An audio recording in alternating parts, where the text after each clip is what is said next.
அனைவருக்கும் வணக்கம். நாம் திருமூலநாயனார் பாடியருளிய திருமந்திரத்திலே 7ஆம் தந்திரத்திலே அமைந்த ஞானப்பாடல்களை பார்த்து கொண்டிருக்கிறோம். கடந்த பதிவிலே யோகிகள், ஞானிகள், மகான்கள், சித்தர்கள், ஈசன் உள்ளிட்டவர்கள் வாழ்ந்திருக்கக்கூடிய உலகம் ஒன்று இருக்கிறது. அந்த உலகத்திற்கு செல்வதற்கு தேவையான உடலை சித்தர்கள் வழிகாட்டுதல் படி அவர்கள் அனுமதியோடு அடைய முடியும். அந்த உடலோடு அந்த உலகத்திற்கு செல்லும் போது ஆனந்தமயமாக வாழலாம் என்றெல்லாம் திருமூலர் சொல்லியிருந்த கருத்துக்களை பார்த்தோம். அந்த உலகத்திலே இருக்கும் உடல் எப்படி இருக்கும், அதன் தன்மை என்ன, இது பற்றிதான மேலதிக விளக்கங்களை இன்று நாம் பார்க்க இருக்கும் பதிவிலே வரக்கூடிய திருமூலர் பாடல்கள் நமக்கு சொல்லிக் கொடுக்கின்றன. வாருங்கள், பாடல்களை பார்க்கலாம். அவ்வுலகத்தே பிறந்து அவ்வுடலோடும் அவ்வுலகத்தே அருந்தவன் ஆடுவர், அவ்வுலகத்தே அரண் அடி கூடுவர், அவ்வுலகத்தே அருள் பெறுவாரே. இங்கே நமக்கு ஒரு வினா வருகிறது. இந்த உலகத்திலே வாழ்ந்திருப்பதற்கு இந்த உடல் நமக்கு கொடுக்கப்பட்டிருக்கிறது. மற்றொரு உலகம் இருப்பதாக சொல்லுகிறார். அந்த உலகத்திலே வேறு வகையான உடல் இருக்கும் என்றும் சொல்லுகிறார். அந்த உடல் எப்படி இருக்கும்? அந்த உடலிலே இருந்து எந்த விதமான காரியங்களை செய்வார்கள்? அந்த உடலின் இயக்கம் எப்படி இருக்கும்? சரி, அந்த உலகிலே இருந்து அந்த உடலுக்கு அடுத்தபடியாக வேறு ஏதாவது உடல்களை எடுத்து பிறக்க வேண்டியிருக்குமா? அந்த உடல் கொண்டு வாழ்ந்திருக்கக்கூடிய ஆண் பெண் சேர்க்கையாகி அதன் பிறகு அங்கிருந்து வேறு ஏதாவது புதிய உடல் பிறக்குமா? இந்த வினா எழுகிறது தானே. நமக்கு அந்த வினா எழவில்லை என்றாலும் அந்த வினாவை திருமூலரே எழுப்பி அதற்கான பதிலையும் சொல்கிறார். அந்த உலகத்திலே வாழ்ந்திருக்கக்கூடியவர்கள் அந்த உலகத்திலே இருக்கக்கூடிய உடலிலே இருந்து மேலும் புதுமையான உடல்களை பெறுவார்கள். அதற்கு எவ்விதமான வேறு முயற்சிகளும் தேவை இருக்காது. பிரகாசம் அதிகரிக்க அதிகரிக்க அதன் வடிவம் மற்றும் நிறம் மாறிக்கொண்டே இருக்கும். நாம் ஆகாய வெளியை அண்ணாந்து பார்க்கிறோம். மழைப்பொழிவு நின்றான போது வானவில் கிளம்பியிருப்பதை ஆகாயத்திலே காண்கிறோம்.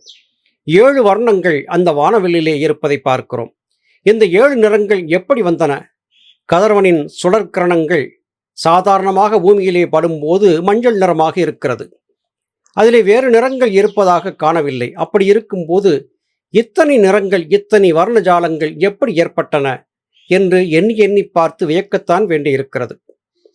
அப்படியென்றால் ஒரே ஒரு மஞ்சள் நிற பிரகாசம் கதிரவனிலிருந்து வெளிப்பட்டு வந்தாலும் மழை, நீர், மேகம் ஆகியவற்றின் மீது பட்டு பிரதிபலிக்கும் போது அது வானவில்லாக 7 நிறங்களை கொண்டதாக காட்சியளிக்கிறது. அப்படியென்றால் கதிரவன் கிரணங்கள் தண்ணீரோடு கலந்து பிரதிபலிக்கும் போது பற்பல வர்ணங்கள் ஏற்படுகின்றன என்பது புலனாகிறது.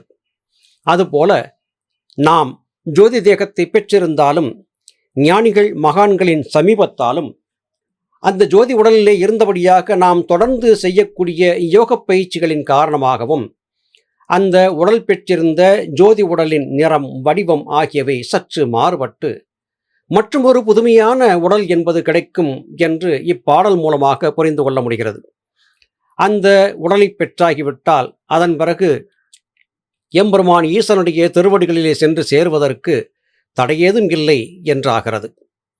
எத்தனை படிநிலைகள், எத்தனை அதிசயங்கள் இந்த உடலுக்குள்ளே பொருத்தி வைக்கப்பட்டிருக்கின்றன பாருங்கள். இந்த உலகத்திலே வாழ்ந்திருக்கக்கூடியவர்கள் கையூட்டு கொடுத்தோ காசு பணத்தை கொடுத்தோ தவறான குறுக்கு வழியிலே சென்றே கூட யோக சாதனத்தை கற்றுக்கொண்டு விட முடியும். ஆனால் இவர்கள் செய்த தவறுகள் அந்த உலகத்திலே சென்று வாழ்வதற்கு தேவையான பொன்னுடல் என்கிற ஜோதி உடலை பெறுவதற்கு தடையாகி போகும்.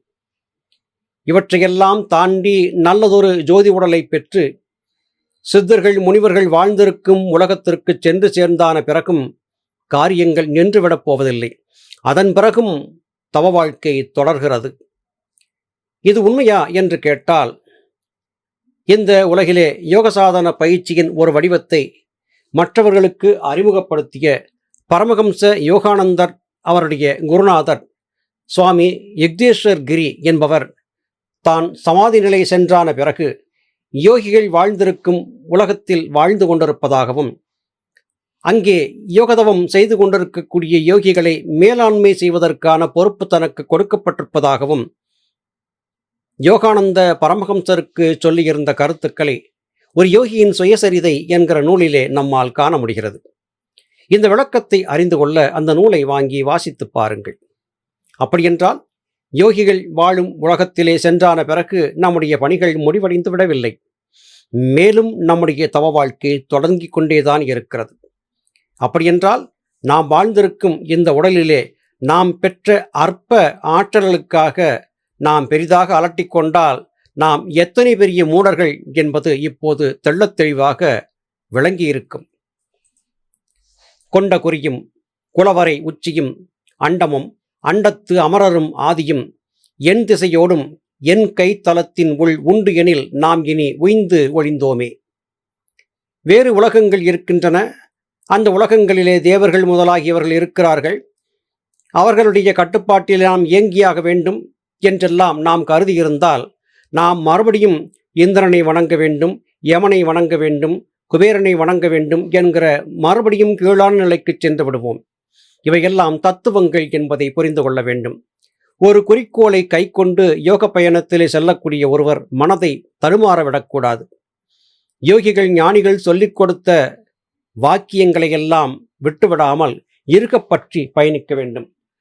நாம் பார்த்து கொண்டிருக்கக்கூடிய இந்த அண்டமும் இந்த அண்டத்திலே வாழ்ந்திருக்கக்கூடிய உயிர்களும் வேறு அண்டங்கள் இருப்பதாக சொல்லப்படக்கூடிய உலகத்திலே அமரர்கள் தேவர்கள் என்று இருக்கக்கூடிய கூட்டத்தாரும் இப்படி பலதரப்பட்டவர்களோடு 8 திசைகளிலும் நாம் பயணிக்க வேண்டியிருக்கிறது. ஆன்மா என்கிற நிலை வந்தபோது அங்கே நம்மை ஏமாற்றக்கூடிய காரணிகள் எண்ணற்றவை இருக்கின்றன. அவற்றிலே சிக்கிக் கொண்டு விடாமல் தப்பி பிழைப்பதற்கு சித்தர் ஒரு மக்களின் திருக்கரங்களை இறுக பற்றியபடியாக பயணிப்பதுதான் பாதுகாப்பானது.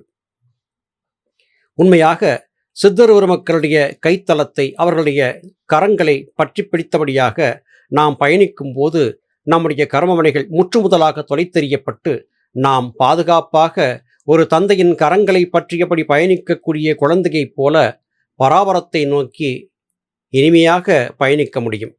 இந்த கருத்துக்கள் தான் இத்திருப்பாடலில் எதிரொலிக்கின்றன. சித்தர் ஒரு மக்கள் எல்லா நிலைகளிலுமே நமக்கு உதவியாக நம்மை கரம் பற்றி அழைத்து செல்ல காத்திருக்கிறார்கள். இதனால் அவர்களுக்கு என்ன பயன் என்று கேட்கக்கூடும். அப்படி அல்ல. ஒரு தந்தையாக இருக்கக்கூடிய சித்தர் தன் பிள்ளைகளை பேணி பாதுகாப்பது கடமை என்று கருதி தன்னுடைய பயணத்தை கூட சற்று தாமதித்துக் கொண்டிருக்கிறார் என்பதுதான் உண்மை. இந்த சித்தர் ஒரு மக்கத்தின் இரக்கத்தை புரிந்து கொள்ளுங்கள். இந்த இரக்கத்தை புரிந்து கொள்ளாது தவறு செய்துவிட்டால் பிறகு மன்னிப்பு என்பதே இல்லை என்பதே இத்திருப்பாடலின் திரண்ட கருத்தாகிறது. அண்டங்கள் 7 அகண்டமும் ஆவியும் கொண்ட சராசரம் முற்றும் குணங்களும் பண்டை மறையும் படைப்பு அழிப்பு ஆதியும் கண்ட சிவனும் என் கண் அன்றி இல்லையே. நீங்கள் நினைத்து கொண்டிருக்கிறீர்கள், படைப்பதற்கு ஒருவன், காப்பதற்கு ஒருவன், மறைப்பதற்கு ஒருவன், அழிப்பதற்கு ஒருவன், இப்படி இருப்பதாக. இந்த காரியங்களை செய்யக்கூடியவர்கள் மும்மூர்த்திகள். பிரம்மா படைக்கிறான், விஷ்ணு காக்கிறான், உருத்திரன் அழிக்கிறான் என்றெல்லாம் கருதியிருக்கிறீர்கள். இது எல்லாமே வேறு எங்கோ அல்ல, உங்களுக்குள்ளே இருக்கக்கூடிய ஆற்றலே இத்தனை காரியங்களையும் செய்து கொண்டிருக்கிறது. அந்த ஆற்றல் தான் ஆன்மா அல்லது உயிர் என்பதை புரிந்து கொள்ளுங்கள் என்று குறிப்பிடுகிறார். 7 அண்டங்கள் இருக்கின்றன. 7 அண்டங்களையும் அகண்டு விரிந்து கொண்டிருக்கின்றன. அந்தந்த அண்டங்களிலே 7 விதமான உடல்களை கொண்டு 7 விதமான பிறவிகளை கொண்டு வாழக்கூடிய ஆன்மாக்கள் இருக்கின்றன.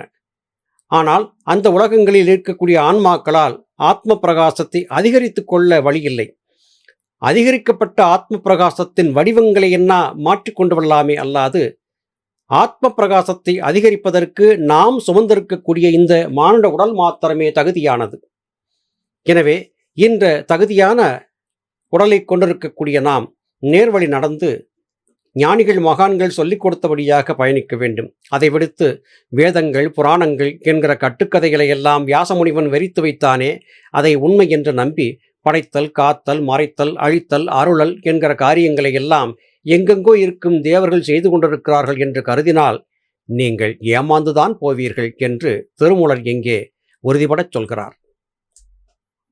பெண்ணல்ல, ஆணல்ல, பேடல்ல, மூடத்துள் உள்நின்ற சோதி ஒருவருக்கு அறியவுனா கண் இன்றி காணும் செவியின்றி கேட்டிடும் அண்ணல் பெருமையை ஆய்ந்தது மூப்பே. நாம் இந்த உடல் தாண்டி கடுந்தவத்தின் வாயிலாக பெறக்கூடிய ஜோதி உடல், அது அற்புதமான உடல். அந்த உடல் என்ன செய்யும் என்கிற வினாவுக்கு இங்கே விடை வருகிறது. அந்த உடலிலே கண்கள் இருக்குமா, காதுகள் இருக்குமா, நாசி இருக்குமா, சுவாசம் நடக்குமா, உடலுக்கான அவயவங்கள் எல்லாம் முழுமையாக இருக்குமா அல்லது வேறு விதமாக இருக்குமா என்றெல்லாம் நமக்கு எண்ணங்கள் ஏற்படுவது இயற்கை. எல்லாம் இப்போது இருப்பது போலவே இருக்கும். ஆனால் அந்த கண்களை கொண்டு எதையும் காண வேண்டிய அவசியம் இருக்காது. அந்த கண்கள் மூடியபடி இருக்கும். அகத்துள்ளே வெளிப்படைந்திருக்கக்கூடிய பிரகாசத்திற்குள்ளே காட்சிகள் விரிந்து கொண்டே இருக்கும். அங்கே அந்த கண்களை கொண்டு எதையும் காண வேண்டிய அவசியமில்லை. அந்த காதுகளை கொண்டு ஈசனுடைய தெருக்கூத்தையும் அவனுடைய சங்கு நாதத்தையும் கேட்க வேண்டிய அவசியமில்லை. அவன் எழுப்பக்கூடிய உடுக்கையின் ஓசையை கேட்பதற்கு அந்த உடலில் இருக்கக்கூடிய காதுகள் தேவையில்லை. எம்பெருமான் ஈசனுடைய திருநாமத்தை யாராவது உச்சரித்திருந்தால் அந்த உச்சரிப்பு ஓசையை கேட்பதற்கு அந்த உடலில் இருக்கக்கூடிய காதுகள் தேவையில்லை. அந்த உடலில் இருக்கும் கண்களை கொண்டு ஈசனை காண வேண்டிய அவசியமோ, அந்த காதுகளை கொண்டு ஈசனின் ஓசையை கேட்க வேண்டிய அவசியமோ இருக்காது. காரணம், ஓசைகளெல்லாம் ஒடுங்கிய இடம், ஆசைகளெல்லாம் அற்ற இடம், சகலமும் நின்று போன அந்த பூச்சியம் என்கிற சூனிய பெருவழியிலே தான் அந்த உடல் என்பது வாழப்போகிறது. எனவே அந்த உடலுக்குள்ளே இருந்து நீங்கள் எம்பெருமான் ஈசனுடைய வடிவமாக இருக்கிற காரணத்தால் வேறு ஏதும் தேவையில்லை. உணர்வுமயமாக ஈஸ்வரர்களாகவே நீங்கள் மாறியிருப்பீர்கள் என்பது கருத்து. இந்த கருத்துக்களை சொல்லக்கூடிய நம் முன்னோர்கள் சொன்ன ஞான வாக்கியம் இங்கே சுட்டிக்காட்டத்தக்கது. சாலோகம், சாமீபம், சாரூபம், சாயுச்சியம் என்கிற 4 நிலைகள் சொல்லப்படுகின்றன. ஈசனை போன்ற உருவம் பெறுவது, ஈசனின் உலகத்திலே இருப்பது, ஈசனாக மாறுவது, ஈசன் வடிவமாகவே மாறுவது, இப்படியான நிலைகள் இருக்கின்றன. இங்கே ஞானிகள் மகான்கள் அடுத்தடுத்து ஏற்படக்கூடிய படிநிலைகளை பற்றி முழுமையாக அறிந்ததின் காரணமாகவே தெள்ளத் தெளிவான விளக்கங்களை தன் பிள்ளைகளுக்காக சொல்லிக் கொடுத்திருக்கிறார்கள். இத்தோடு முடிந்துவிடவில்லை. இன்னமும் கூட நமக்கு தெரியாத பற்பல ரகசியங்கள் பராபரம் குறித்து சித்தர்களுடைய எண்ணங்களுக்குள்ளே மறைந்து கிடக்கின்றன. அவற்றை அறிந்து கொள்ள அந்த பக்குவம் வரும் வரையிலும் நாம் காத்திருக்க வேண்டும் என்பது கருத்தாகிறது. இயங்கும் உலகினில் ஈசன் அடியார் மயங்கா வழிச்செல்வார் வானுலகு ஆழ்வார். புயங்களும் என் திசை போது பாதாளம் மயங்கா பகிரண்டம் மாமுடிதானே. நாம் இந்த உடல் கொண்டு வாழ்ந்திருக்கிறோம். இந்த உடல் சுமந்து செல்வதற்கு கடினமாக இருக்கிறது. ஆனால் இந்த உடலை கொண்டுதான் இந்த உலகத்தில் இயங்கியாக வேண்டும். அதிலே எந்த விதமான மாற்று கருத்தும் இல்லை. ஈசனுடைய திருவடிகளுக்கு அன்பு கொண்டவர்களாக, ஈசனுடைய அடியார்களாக, சிவன் அடியார்களாக நாம் சரியான பாதையிலே பயணிக்க வேண்டும். அங்கேயும் ஒரு சிக்கல் இருக்கிறது.